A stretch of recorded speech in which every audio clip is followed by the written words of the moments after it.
Yo, dudes, the Empire's pretty chill. Maybe you could, like, join it or something.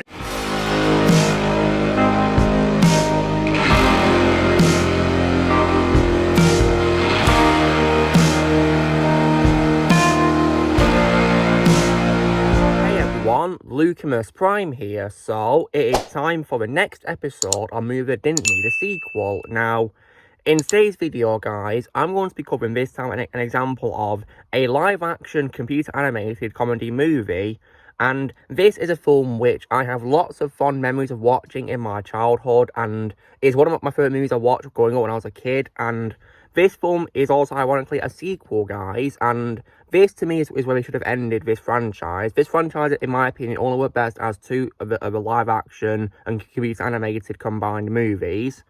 And this film, of course, is none other than 2002's Stuart Little 2. So, as you guys are probably wondering, based on what I said, I absolutely love Stuart Little 2. It's one of my favourite movies from my childhood growing up when I was a kid, and I absolutely love it.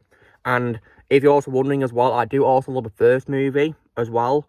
Of course, from 1999, that was also great, but personally, well, guys, I think this sequel is better, in my opinion. I think it takes what's great about the first movie, and in my opinion, makes it a lot better, and while introducing things which I definitely did love. So, for example, it has a really great cast, great performances, such as, of course, the legendary Michael J. Fox as the voice of Stuart Little, and I hope Michael's doing well nowadays. I hope he's doing well, and alongside a great live-action cast as well, such as Gina Davis and Hugh Laurie as Mrs. and Mr. Little, of course, Stuart's adoptive parents, and also Jonathan Lipnicki as Stuart's adopted brother George. And I also as well definitely love Nathan Lane as the voice of Snowbell, the Little's cat, and I like how this sequel made him more likeable than he was in the first film, because I feel that in the first film he was a bit mean, but I like how in this film he's more likeable, and he's basically how he was at the end of the first movie, but throughout the whole movie basically in this movie, because he's more likeable now. And I think the movie is definitely great, and it has lots of great resemblance to a book by E.B. White as well, of course, in which the characters meet the bird called Margalo, who is voiced by Melanie Griffith. And I think the film also has a much better and more memorable villain than the first film did, because as much as I like Smokey, the cat from the first film, I did, however, love Falcon, voiced by James Woods. I think Falcon was a great villain as well, and definitely, in my opinion, the best Little villain. And James Woods did a great job playing him. Really great job. So, this film has a really amazing ending as well, guys, because at the end of the movie, of course, after, of course, a pretty epic plane chase in New York, and Falcon is defeated, the plane crashes into Falcon, and he falls into a trash can. And he's most likely, of course, eaten by a pretty funny cat, of course, being Monty, voiced by Steve Zahn, who is absolutely hilarious comic relief in these two movies. And the date is saved, and Mr. and Mrs. Little forgive Stuart for running away, and they forgive George for lying to them to cover up the Stuart, and then they tell them that they're proud of him for being brave. So yeah, and then at the end of the movie, of course, Margalo is able to fulfill her dream of being able to fly south for the winter, and she plans to return to the Littles in spring. And that's, of course, going back to the start of the film when Mr. Little tells Stuart about the saying of every cloud has a silver lining. He asks Stuart what the silver lining is this time, and Stuart says it should be back in the spring. So, right there, the film gives a really nice bookend. It comes full circle, really, and at the end of the movie as well, George's sister, Martha, also stuns everyone by saying her first words, of course, which is bye-bye birdie, and everyone's really happy. And then they go back into the comfort of their own home. Just a beautiful ending right there. And I did not see any signs of sequel baiting whatsoever. It just ended on a really high note, showing that while Margot is leaving to fly south for winter, it ends on a high note that she will be back. So, yeah, you could just interpret that she'll be coming back, of course. Yeah, a really nice ending right there. Just beautiful. However, unfortunately, that was sadly not the end of the franchise, because, unfortunately, 3 years later, we unfortunately got a third movie. And this film, guys, which I absolutely hated when I saw it for the first time, of course, was none other than 2005's Stuart Little 3, Call of the Wild. Oh, man. Just, why would you bother making a third film when the second one ended the franchise perfectly and beautifully? Like, goodness me. So, when it comes to this film, guys, this film makes a lot of mistakes, but which the first two films didn't have at all. And if I was thinking anything good about this third movie, I guess maybe the cast who come back, like Michael J. Fox, Gina Davis, and Hugh Laurie, they come back to voice their characters. And I say voice, guys, because get this, right?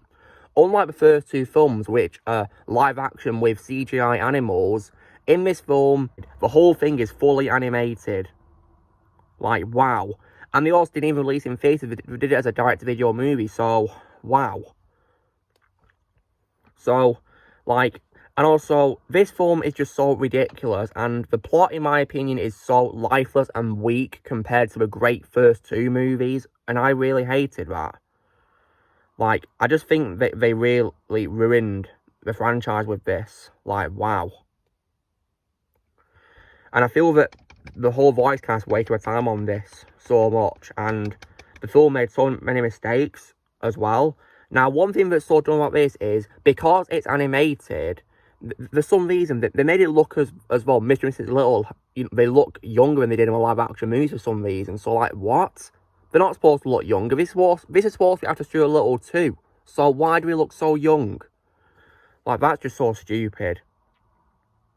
And in addition to that as well, you know how as well, the second film ended on a promising note that Margot would come back? Well, get this, guys, she's not in this movie. She doesn't appear at all, so, like, just wow. Like, I think that's pretty dumb how they make a promising ending for a second film, yet she doesn't come back in this third movie. Like, that is just so dumb on so many levels.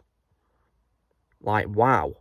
And also as well, because it's an animated film, guys, and direct-to-video, it's also badly rushed because compared to the first two films, which in my opinion have good pacing for, like, you know, family-friendly movies, this film, in my opinion, was rushed beyond all belief. Like, it's ridiculous. It's only 1 hour and 15 minutes, while the first one was 1 hour and 24 minutes. The second one, my favourite, of course, was 1 hour and 17 minutes. And that film is 2 minutes longer than this one, and in my opinion was paced so much better. So, like, this was just so disappointing a lot. Like, wow. Yeah, I really feel that they really ruined a lot of this. Like, it was just a massive letdown. And I don't know what they were thinking doing this third movie at all. It was boring, and it didn't connect to the previous movies, really. It felt like its own standalone thing because it ignores its predecessors a lot. And the new characters, guys, I also couldn't care less about either. It was just ridiculous, to be honest. And I didn't have a clue what was happening in the movie. I was so bored. And they also recasted some characters. I mean, I can accept that George got recasted because Jonathan Lipnicki, of course, was getting older, I guess, in that year. So they got a younger actor to play George, I guess, and that's fine. But for some reason, guys, they recasted Nathan Lane as Snowball with Kevin Scott voicing him instead. And also Reno Romano playing Monty instead of Steve Zahn. So, like, I don't understand. Why would you recast them? Like, that's just pretty confusing how they'd recast them like that. Like, because I'm pretty sure they'd have come back for this. Especially because Steve Zahn, you know, does lots of, you know, role reprisals. Because, I mean, he played Frank Heffley in a trilogy down with Wimpy Kids, so surely he could have played Monty in a third film, right? Of course he could. Nathan Lane, I'm sure, would also been able to return as Snowball, too. So, yeah, this film was just disappointing. Really was, and I feel, as well, the villains in the film are also so weak, as well, especially compared to Falcon and Smokey. Like, wow. Just so lackluster, in my opinion. Yeah, this film was just so disappointing on so many levels, and it pretty much killed the franchise for me, because I think after, of course, this, we didn't get any more movies, did we? We of course got the animated series, of course, which was released in 2003, and that was fine. I watched it when I was a kid, but it didn't add up to the first two films, in my opinion. The only thing about that, in my opinion, was Hugh Laurie, because he was the only actor to come back as part of the Little Family's main cast, really.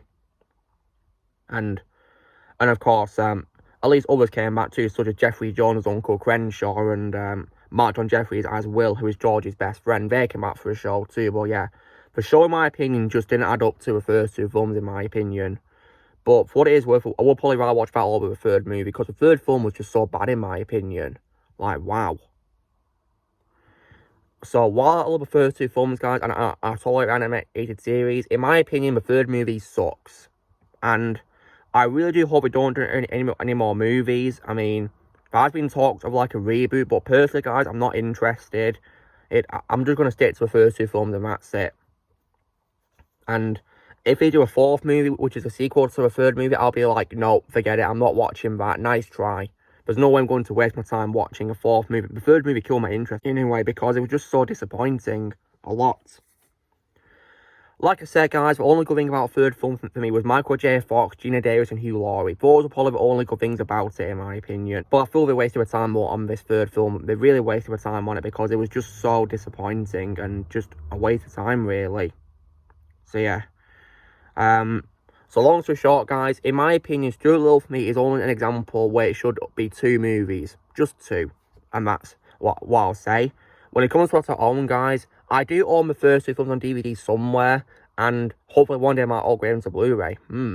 But there is no way I'm ever going to buy the third movie to have. Hell no. Because I don't like it. I think it's rubbish and disappointing. I think it sucks. Like, it's just so disappointing. And, yeah, I don't see the point in owning it at all. I will one day post positive reviews for the first two films, absolutely. If I was to post a review for a third film, though, it's going to get a trash talk because I hate it. So, yeah. So, guys, this me doing the next episode of the movie didn't need a sequel. I was saying why, in my opinion, Stuart Little 2 is an example of a film that did not need a sequel. So, you know the drill, guys. Be sure to give this video a like. Also, be sure to tell me in the comments what you guys think of Stuart Little 2. If you've seen it, let me comments below what you think. Do you need a sequel or not? Let me comments below what you think. Also, be sure to join Team Prime by pressing subscribe with in the future. If you would like to be a member, you can press on using the piece or your description, and I'll see you all later.